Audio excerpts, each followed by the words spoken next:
Do you remember having an epiphany? And what did that look like? So it all started for me in junior high school when I started getting acne. And I remember at that time, you're already so self-conscious and, a new zit would pop up on my face every few days and it just bummed me out so much. And so I started going to the store, like CVS, Walgreens, buying every product that I saw on a commercial, thinking that it would be the solution to my breakouts, and nothing worked. Eventually, my mom took me to the dermatologist, and the dermatologist had me on benzoyl peroxide, retin-A micro, all these different ointments, several rounds of antibiotics, which I didn't realize at the time was disrupting my gut bacteria and making the acne even worse. And I remember going to the dermatologist at one point. I was only in high school, but intuitively, I just knew there had to be more to it. And I said, is there anything I could be doing differently? Anything I could change about my diet or lifestyle that might be contributing to this?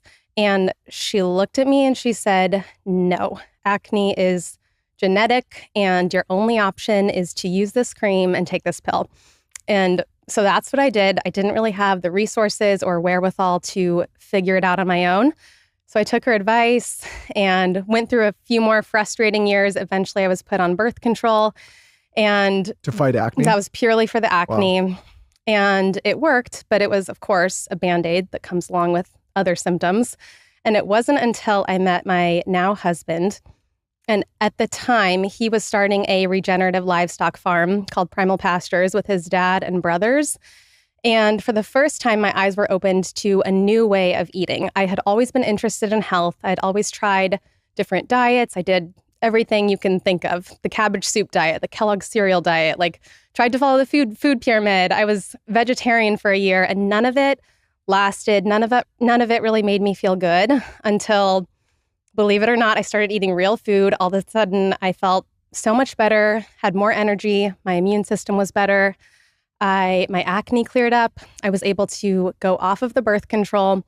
And so at that point, I was like, okay, I've been wrong about food my entire life. I've been eating the wrong things. And when you say real food, what did that look like? That was pretty much a paleo diet. So meat, vegetables, fruit, some nuts and seeds, that kind of thing. And did your parents have a healthy diet? No.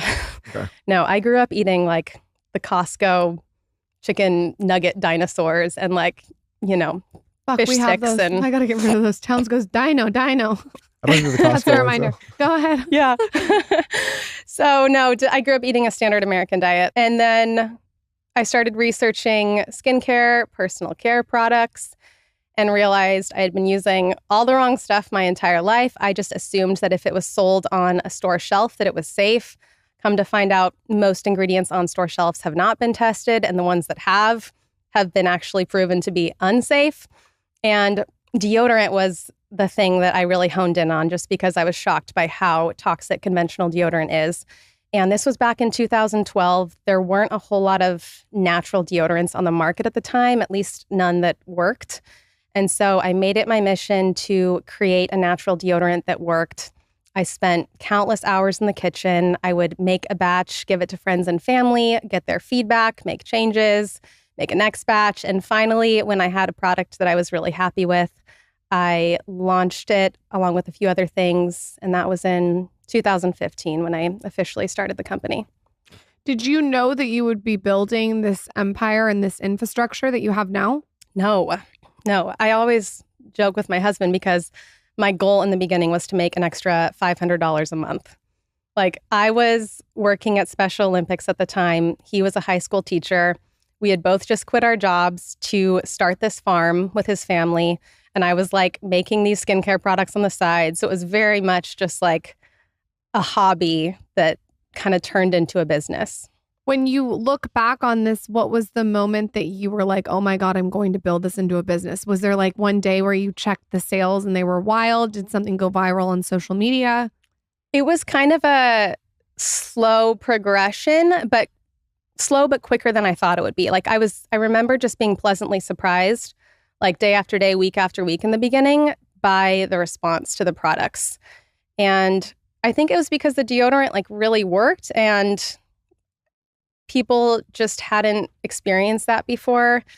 I sold to the farm customers in the beginning. I was going to farm stands And so I think like interacting with people face to face and having that as a support group like helped to launch us forward. And yeah, and I think also when I got pregnant with my first daughter, I was finally at the point where I was like, okay, I need to either shut the business down for a few months because it was just me at the time, or really like turn this into a business and hire someone full time and move the business out of my home because I was still making everything in my kitchen for a long time. And I decided to just take a leap of faith and hire a full-time person, get my own office warehouse space.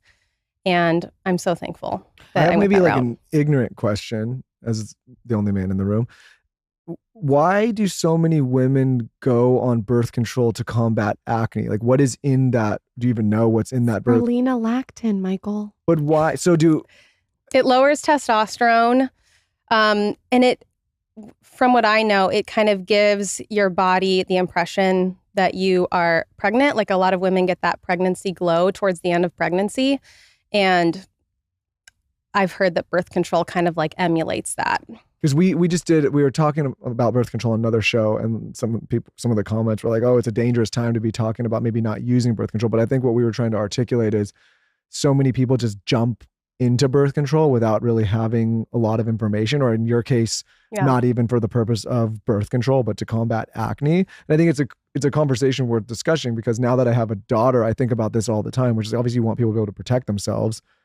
But I think we need to educate ourselves much more on some of the effects that this stuff has on young women, because it's not an issue also, that men face. Don't realize that you go on birth control to sometimes combat acne, or that's like a plus. But they don't realize that it causes hyperpigmentation. Yes. So you're switching one for the other. Mm-hmm. Like you got to choose your battles, and to pump yourself with hormones to help the acne, but then you're going to get hyperpigmentation. To me, looking back, is not worth it. Not worth it. So what is in the deodorant that a lot of us, not me, but a lot of us are using? Like I had this come to Jesus. I was using like aluminum filled deodorant probably like 10 years ago and made a switch. But what's really in it? Like what are the ingredients if you get granular? Yeah, you mentioned aluminum. That is one of the worst offenders. It's been linked to Alzheimer's disease. Parabens. Most conventional deodorants are loaded with parabens. In one study, they found parabens in 98% of the breast cancer tumors that they sampled.